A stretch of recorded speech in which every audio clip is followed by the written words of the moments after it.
আর হচ্ছে যে অনেক মা বাবা তার সন্তানকে বলে যে তোকে জন্মাবার সময় নুন খাওয়াইয়া মাইরে ফেলা উচিত ছিল, তোকে জন্মাবার সময় নুন খাওয়াইয়া মাইরে ফেলানো উচিত ছিল। হয়তোবা আপনারা শুনছেন কিনা জানি না, দেখা যাচ্ছে এই ছেলে বেয়াড্ডা হয়ে গেছে, এই ছেলে মাদকাসক্ত হয়ে গেছে, এই ছেলে বিভিন্ন জায়গায় যে ডিস্টার্ব করে, চাঁদাবাজি করে, এরকম বিভিন্ন রকমের।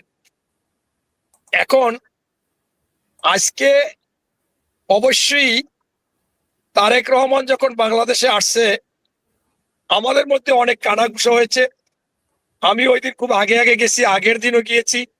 আমাকে অনেক বলে, কেউ বলে স্যার ভাই তারেক রহমানকে তো শেখ হাসিনা বলছে এই তারেক তোর সাহস থাকলে বাংলাদেশে আয়, সংসদে দাঁড়াই বলছে। আবার এই জামাতের assistant secretary general ATM Azharul যশোরে বড় জনসভায় আসার 4 দিন আগে বলল যে ওই যে মুসলেকা দিয়া পালাইছে আর বাংলাদেশে আসবে না, এইটা এদের ইতিহাসে আছে, আসতেও পারবে না, এবং জামাতের ইতিহাসে কোনো পালাবার নাই। এই এখন এদের বিরুদ্ধে তো অনেক কিছু বলবে, আমি বললাম যে বলবে কিনা তো আমি জানি না, তবে আপনাদের একটা কথা বলি, বাংলাদেশে প্রথম পালাইছে জামাত 1971 সালের 22শে নভেম্বর, গোলাম আজম সহ 37 জন পালাই গেছে। আর এই আওয়ামী লীগের সময় আওয়ামী লীগের লুঙ্গির তলে ঢুকছে পাশাপাশি অনেক লোক ভারতে পালাই গেছে। তার মধ্যে পেপার পত্রিকায় লেখছে আবুল কালাম আজাদ কাঁটাবন মসজিদের খতিব এবং ইমাম এবং জামাতের বুদ্ধিজীবী। আমি বললাম এইটা তাদের আছে, এটা আপনারা জানিয়ে রাখেন। পরে তো অপেক্ষা, হঠাৎ করে দেখতেছি স্ক্রিনে যে উনি এয়ারপোর্টে নামছেন, নামার পরে জুতাটা খুলছেন, খোলার পরেই দেখলাম মাটি স্পর্শ করলো। আমার সত্যিকার অর্থে কান্না এসে গেছে। আমার কাছে মনে হয়েছে যে উনি এই কথা বলতেছে, এই আমার মাটি, আমি 17 বছর এই মাটি থেকে বঞ্চিত, আমার জন্মভূমি, আমার ভালোবাসা, আমার প্রেম, এটা আমার কাছে মনে হয়েছে। আমি কাইদে দিছি। এরপরে 4 ঘন্টা 4.5 ঘন্টা পর আসলেন মঞ্চে, এসেই মহান আল্লাহ তাআলাকে স্মরণ করলেন। এরপরে বাংলাদেশকে সালাম জানাইলেন। এরপরে উনি 71 সালে যারা শহীদ হয়েছে তাদের শ্রদ্ধা জানালেন, জুলাই আন্দোলনের শহীদ এবং আহতদের শ্রদ্ধা জানাইলেন, হাদির প্রতি শ্রদ্ধা জানাইলেন, আলেম ওলামাদের প্রতি শ্রদ্ধা জানাইলেন। এরপরই বলল উই হ্যাভ না আই হ্যাভ প্ল্যান।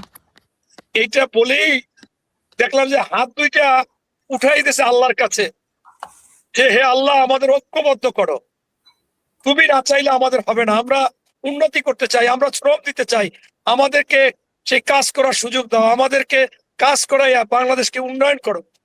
এই কথা বলতে বলতে বক্তব্য শেষ করছে। আমি চিন্তা করলাম যে আসলে বেশিরভাগ মানুষ কি চেয়েছে আর উনি কি করেছে। পরের দিন যখন হাদির সমাধিতে শ্রদ্ধা জানাইতে গেলেন, উনি বাসায় এসে দেখে পেপারে, অনলাইনে, টিভিতে যে শহীদুল ইসলাম একজন ব্যক্তি, তাকে কটূক্তি করেছে, জনগণ সহ্য করতে পারে নাই, আইন শৃঙ্খলা বাহিনীও সহ্য করতে পারে নাই, তাকে গ্রেপ্তার করে কোর্টে চালান দিয়েছে সে জেলে।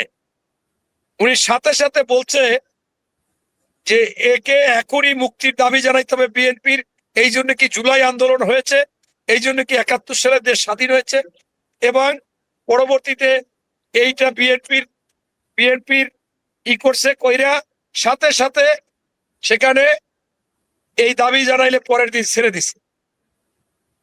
এটা আমি দেখলাম।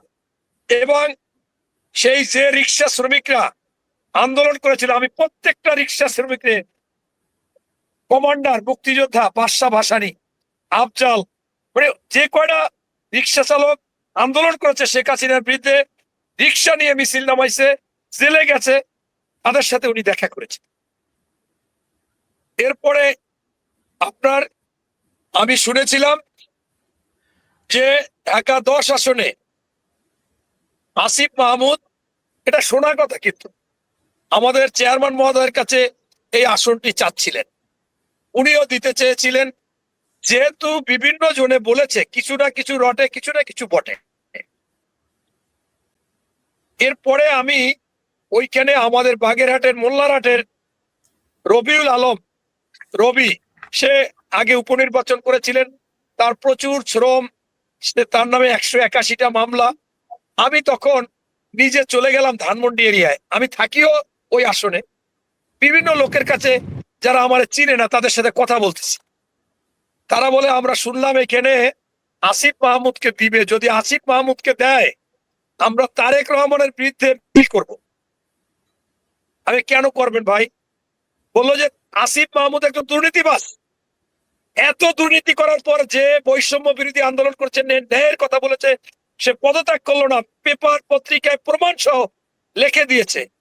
তার এলাকায় সাধারণ জনগণ তার বিরুদ্ধে জমি দখলের জন্য আন্দোলন করেছে, তাদেরকে ধরে পুলিশ মামলা দিয়ে চালান দিয়ে দিয়েছে, আবার জামিন যাতে না হয় বিচারকদের। এই লোকটা কেন তারেক রহমান তাকে নমিনেশন দেবে?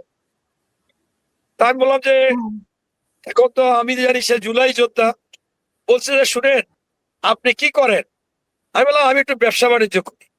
মানে কয়েকটা জায়গায় গেলাম, পরে না আপনারা চেনা চেনা লাগে, পরে কয় আপনি তো রাজনীতি করেন। আমার এবারে ওই যে টিভি টিভিতে দেখছে। এরকম আমার মনে হয় 15-16 জনের সাথে আলাপ করলাম। তারা বলল যে আপনার বয়স কত? আমি বলে 61 বছর।